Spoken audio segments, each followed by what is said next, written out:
Let's go fucking slap some tier 4 pinnacle like the breach boss.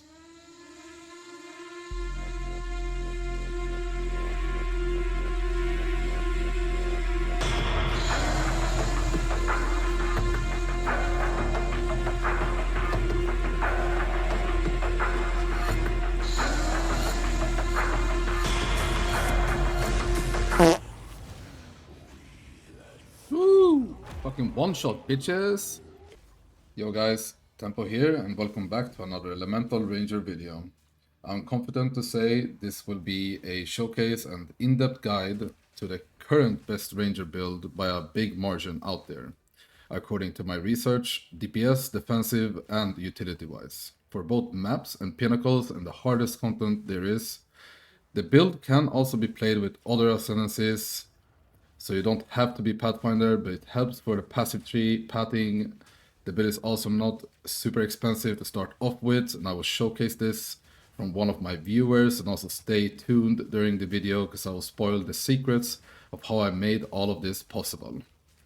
Also my Twitch, where I stream, Mobalytics, and Discord is linked down below. Thanks for your support.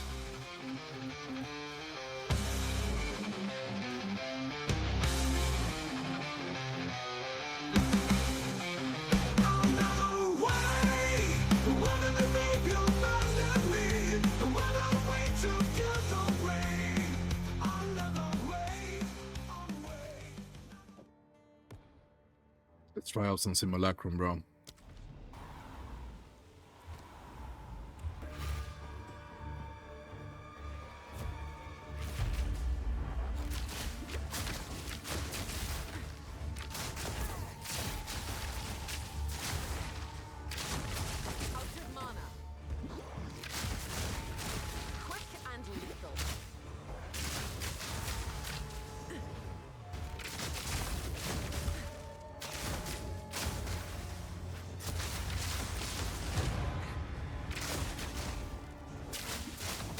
Like the bosses, as you can see, like it's probably not needed, but you can throw like a exposure ability on them, and they will get like easier killed. They also have more life and more monster damage, so more life, I'm pretty sure, also means that they have higher ailment thresholds, without it stating it here. So here I'll play it a little safe, play with Flame Wall, and try to dodge as much as I can, obviously. It's very, very rough now. It's like over 100% delirious as well. You have to be a little cautious. I think that this means that your evasion that you have is basically, this is like a counter to this. I'm pretty sure.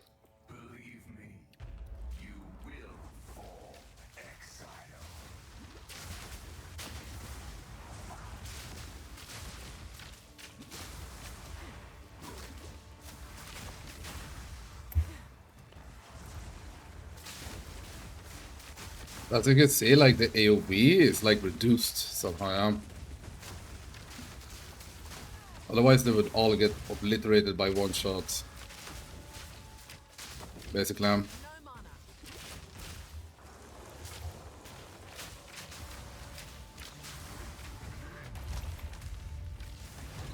It's fucking slow, bro. So, a little quick about how the build works. We have Gas Arrow, that's the main ability that we're using most.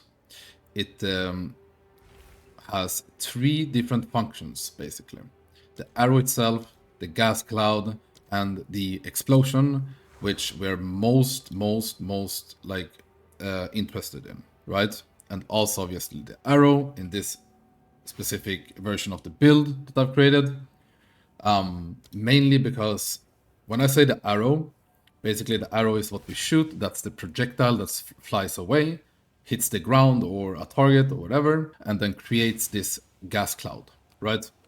We want to explode this gas cloud. How to explode it is either through igniting an enemy that's inside of it, an enemy that's igniting, walking into it, exploding it, or you can also detonate it with like other like detonating skills, but we don't care about that. So basically, what is important here? Well, it is the fact that when we're using the gas arrow, basically we want the arrow itself to hit the mobs in order for the projectile, the arrow, to ignite and detonate the gas cloud, right? This is like the main part of the damage. So when we're looking to scale this ability, we're looking here. And also this is like not a final number, obviously. This is way, way, way, way, way higher. Because of all the factors that are not counted in here, like for an example here, increased elemental damage if we dealt a crit recently, which we always do, and so forth and so on, like this one, crashing wave, and so on. So that is like the full, like main function of the build. That is the gas arrow. The Eye of the Winter basically amplifies like the higher, like making us higher likely to crit on when like the targets that it hits, basically these projectiles. Usually we only press this for bosses. Green Feast is basically a core function in the build as well, obviously. There's a lot of builds using Green Feast. It's extremely strong. It's basically what makes our energy shield double in value.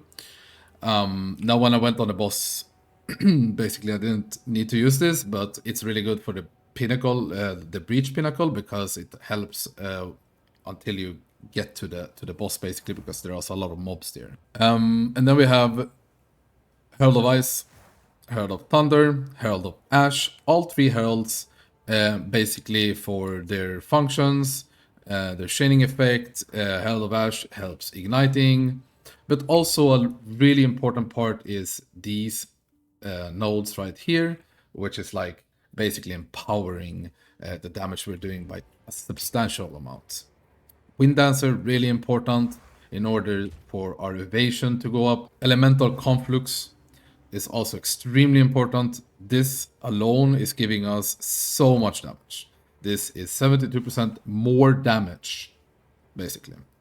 With the rotating buff that we're getting, now we have fire, then it like rotates. It can also pick the same one over and over again. It's just RNG, I guess a 33% chance. And then now it went to cold, it can go to lightning, and so forth, so on. So what is new here and what is juicy? Basically, we're adding a lot of added fire damage to the gear. Adds fire damage.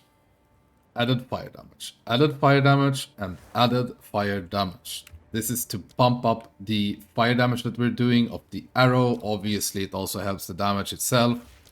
Also, the elemental conflux adds this. There's so many factors that's like bumping up these values. But why do we just add, like, why specifically added fire damage? It's because the more fire damage we have, the more chance to ignite, etc. The more chance to ignite we have.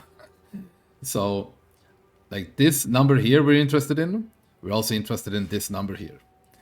These two are extremely important because it will evaluate how high of a chance we have in order to ignite what we're hitting with the arrow so that the gas cloud can explode. Now, that is the added fire damage. Now we can also see that we have crit chance and critical damage bonus. I've talked about this for a while now, for weeks, that crit is really, really strong. And I've just proven my point with the build that it is extremely, extremely strong. Crit is by far one of the best stats there is. Right now, at least. So we're trying to add crit on the bow. Remember that 2 critical hit chance on bow, 2 critical damage bonus, remember how this is spelled, is actually a multiplicative stat. So these two like stated sentences will scale of something like this that says this: increase critical hit chance, increase critical damage bonus, right? So these will scale up these, and we have them like on the tree and stuff like that, like all these, and so forth and so on, right? It scales up that. So these are like really important stats that we really care about. Obviously, you have noticed something with my head. We went away from the Radiant Lace Hood, and I've gone into heads like this. You don't obviously have to copy this head. This head also has a dead stat. It's 2 maximum mana, which is a tier 1. It's like pretty useless, apart from it's a hybrid. But it's giving like 9 energy shield, like 9% on the hybrid. So it's like I can live without that and get like something else, right? Even like a high life roll or something like would be better. But here you can see an example of the head. Basically, this is like also a big change in the build. One of the biggest. And here's another example of a head that you should be looking for. Basically, if you're looking to improve your build, like I've done. And also you notice that they are all having spirit, basically. Really important. So this is like the big changes with the build, basically. Also, you might have noticed something here, and it's the control metamorphosis diamond, and it's a medium large ring. Also, I did just randomly stumble upon, but there is another one that actually works as well. I think it's a large ring or something, that actually like the outer line goes like here to here, and it can also hit all the nodes that we want, basically. And also like fulmination from the mega diamond, megalomaniac diamond, basically. And also volcanic skin from the anoint of the neck. Really nice that we can hit this jewel from going here. And you might also notice something different from the other video, and we'll get right into it. For bosses, like super hard pinnacle bosses like the Tier 4's, I'm using like this Maelstrom Ultimate Mana Flask once again, because it's combined, like it combined with Cooked is actually insanely good value. But this is not something I'm using for breaches and maps, because this actually damage you. Like you can see here, if you press it a couple of times, it's gonna start like killing me, basically. And also like you get enough, as you can see here, you get enough mana from the usual like mana flask. So when I'm mapping, I'm using the normal mana flask. I'm not using this one. It's only for breaches, like it's only for bosses, basically big bosses, like the pinnacle ones. I'm using this for the extra juice. For the Arbiter of Ash high tier, and for the breach high tier pinnacles, I'm using additional skill slot ring. But for breaches and for mapping, I'm doing this, and I'm not using the extra skill slot ring, basically. For the simulacrum, we are using flame wall, and only for simulacrum, nothing else. And you basically just swap away Eye of Winter for flame wall, boom, and that's it. And for the mapping, you're using usually the so basically what you're doing is for pinnacles, you use the From Nothing Zealot's Oath. You just respec out of it, simple and clean, like this. Let's do this. And you take away this. And you basically just put in the From Nothing, and you take in Eternal Youth. And this is like pretty essential for mapping more energy shield, and also becoming basically freeze immune, with like a lot of additional freeze threshold that we're getting from this icebreaker as well. Then we also have the gems and skills and spirit and so on. Basically, for mapping, I do ambush here on the gas arrow. I have ignition. For pinnacles, I do this. I swap away the ambush for pinnacles. I use concentrated effect instead, and I use the overcharge one. And you can put it in the bag, or you can put it like on Herald of Ice. Doesn't matter too much. You can also choose to play without Green Feast for like the Arbiter of Ash and also the Breach Pinnacle, but I would suggest having it for the Breach Pinnacle because there are mobs there and you could die to them. So a little bit here, update on the skills. I will just go through them. For bowshot, basically, like these are not needed. I just put them because like it's cool using bowshot sometimes. Also a little bit of diversity into the build. Explosive concussion, we have talked about it a little bit before, or a lot before. Basically, you don't use it during map, basically. Just use it for pinnacle bosses, basically, in the opener in order to apply that exposure effect, like the fire exposure. You could also play with the lightning exposure. Hand of Shula, only for pinnacles, basically. The Arbiter of Ash and the Breach one. For mapping, we can show this. Flammability, will take mark, and Heightened Curse. For mapping, we're doing Blink, putting in these three: Ingenuity, Mobility, and Arcane Temple. Make sure that you select second weapon set for blink, so that when you're using like basically here, when you're using the like let's say raise shield, you can now press space and blink and basically have a temporalis, like almost a temporalis. And if I want to shoot, I just shoot gas arrow. If I want to blink, I just press E and then space, and then it swaps automatically. Very nice. Hair device also, you have it here.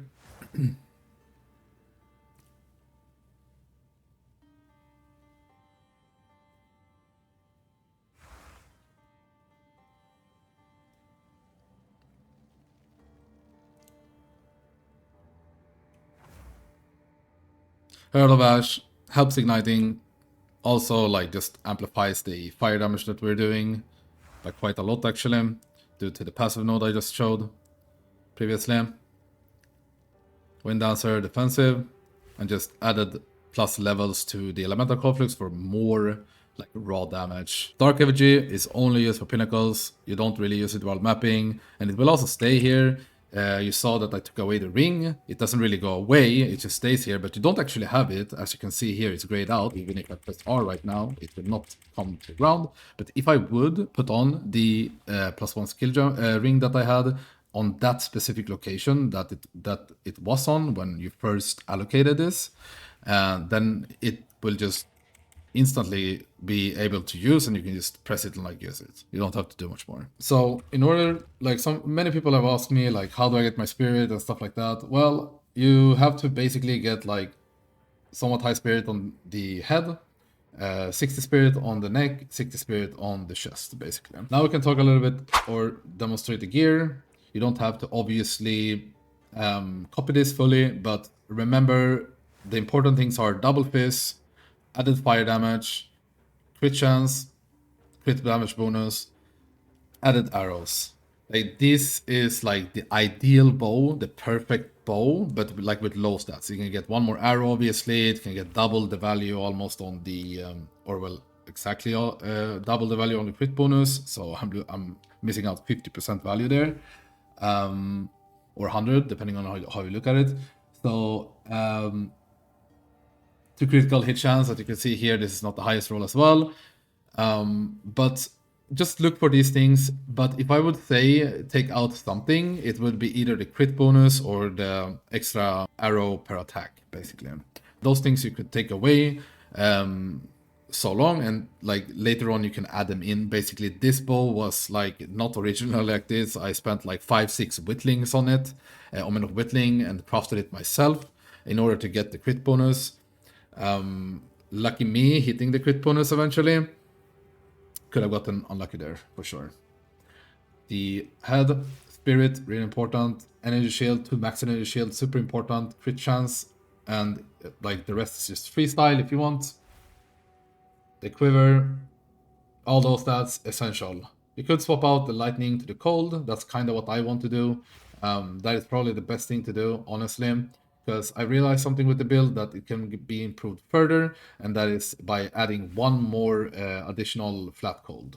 So now I have like basically 3 flat lightnings. Like basically the Hand of Wisdom is giving so much like flat lightning, added lightning, that you don't really need like on one more here, right? And I have it here, so like basically here on this ring, for example, or on the quiver, I would like to add like a really high, like the tier 8 or tier 9 flat cold, basically. That would be like the next, like the big thing. Also added projectile level skills here, it can be further added, but this is a pretty good neck. Here like stats. And you can see the items, basically. Pretty juiced up gear for now. All of this combined together, just the pieces, has cost me around 150 div. Like I said, if you have like 10-20 div, you can start off with the build fairly nicely. For example, when I bought this, it costed like 10 divine or something, like what was it, 10-12 divine. Now it's like 1 divine or 2 divine, and so forth and so on. And like these boots, for example, you don't need rarity on it. If you just remove the rarity, it goes from like I bought it for 24 divine or something. It goes from like 24 to probably like a 6 divine boot, because it doesn't have the rarity, you know. So you don't like actually need to spend that much. This bow was originally like 55 div. I whittling it, spent some more to improve it, and so on. So like I said, the stat prio are going to be crit bonus, flat fire, super important, spirit obviously, cap your resistances, or try to at least try to cap them, get good evasion. I've realized that around like 70% evasion is good. This is like a little bit low now because I was doing the pinnacles, but usually when I'm mapping it's 71%. Also remember the weapon swap tech. It will help you a shit ton in maps, trust me. Don't be lazy about it. So basically here, you can see that I have one more allocation on the weapon swap. Basically, it doesn't really matter too much now, but like here, for example, this was my pinnacle 3, right? Like for pinnacle bosses. So when I'm not doing pinnacle bosses, I take away these because you don't really need that much crit bonus for mapping. Like it's enough, basically. So when I'm like mapping, I take in these. I also take this. This one is omega strong also. Shout out to a viewer, Rob. And basically you can put in like this, or take these. Like for now, I have valued this being a little higher than the dexterity. I'm at the point where my attack speed feels kind of nice. I don't need more attack speed basically. Just remember what I said about the thresholds. It's really important in order to min-max your output and throughput. Here, for example, you can see me going for the int nodes here, even though I don't need the int. Int is pretty good. You get more mana as well. Like here, for example, I will reduce the attack speed further in order to get more mana, more raw damage, basically for mapping. I mean, it's up to you. It's a decision you will have to make. Basically, like the next threshold would be 45 and then 50 on the dex for the attack speed of this Falcon technique, and also for the Hand of Wisdom threshold. Could also go this point, I guess. So here you see the new tech with the passive tree. So let's just show the passive tree a little bit first.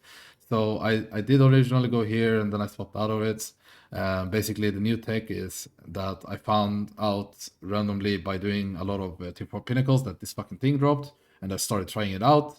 And I realized, like, by going through like almost all of these like jewel slots, that this one was a really good location.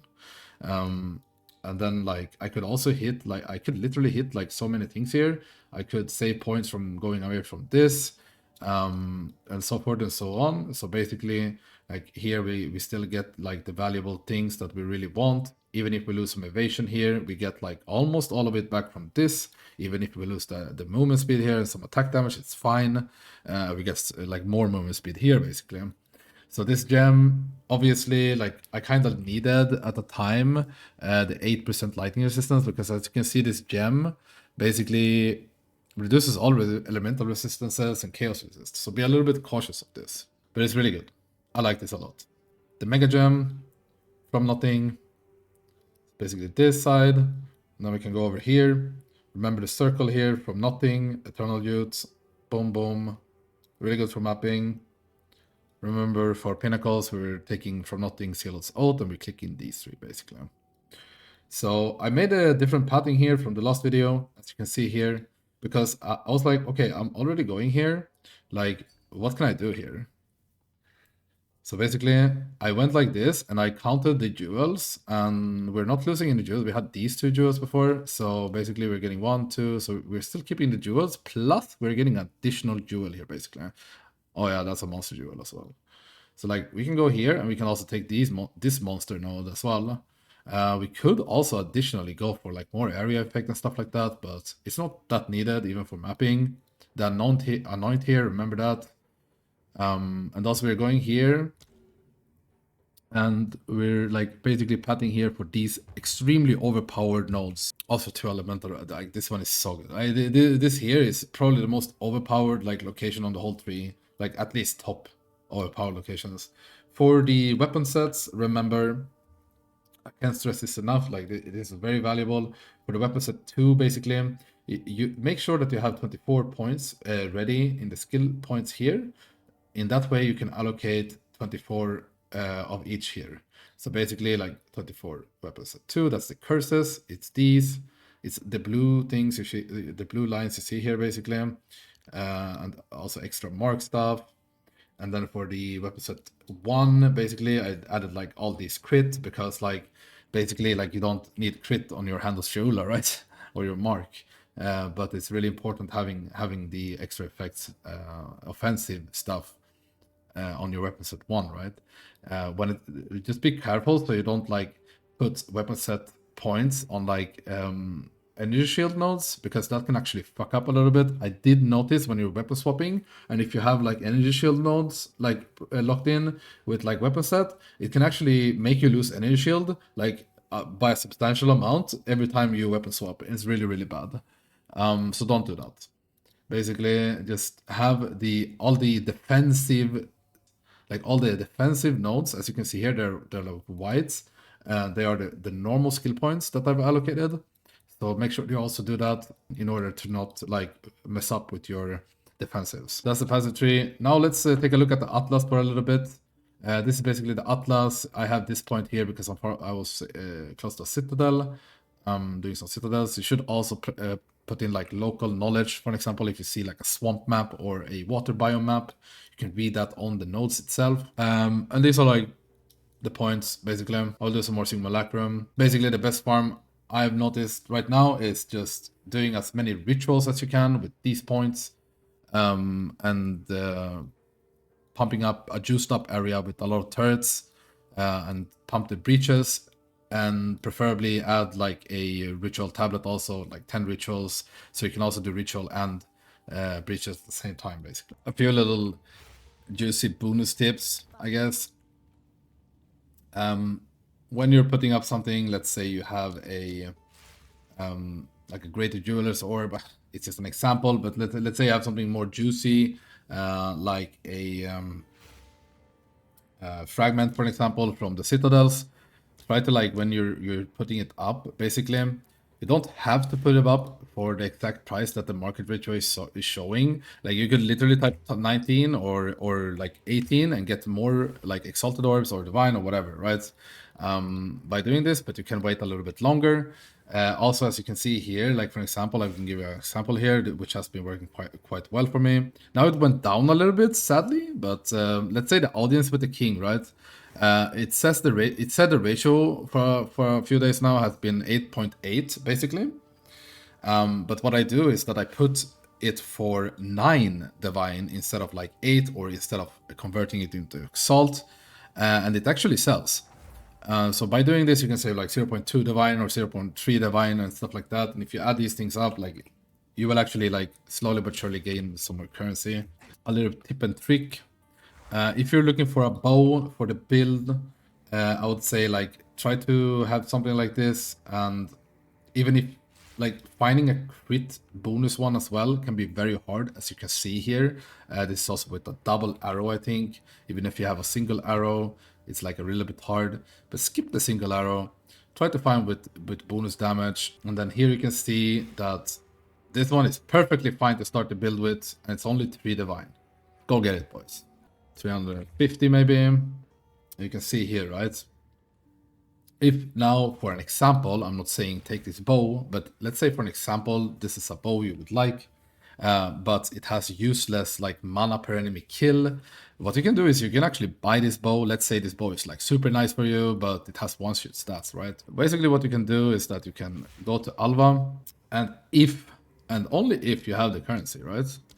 You can buy an Omen of Whittling, use a Chaos Orb, and then you can see here, by seeing, like hovering over these on the trade site, right? You can see that it says a level 12 on the mana per kill, right? That means that it's the lowest one out of all of these, even lower than the fucking tier 2 flat is. So here on this bow, you can actually remove this mana per kill. Maybe you're lucky like me and you get crit bonus, but it's not a guarantee, so I'm not like forcing you to do this or telling you like, go, do this. But it is like, you could do it if you have the currency, like try out a few bows. So I hope this helped, and remember to like, subscribe, and comment. You also have the Discord, Twitch, and Mobalytics linked down below. I hope you enjoyed. Have a nice one. Bye.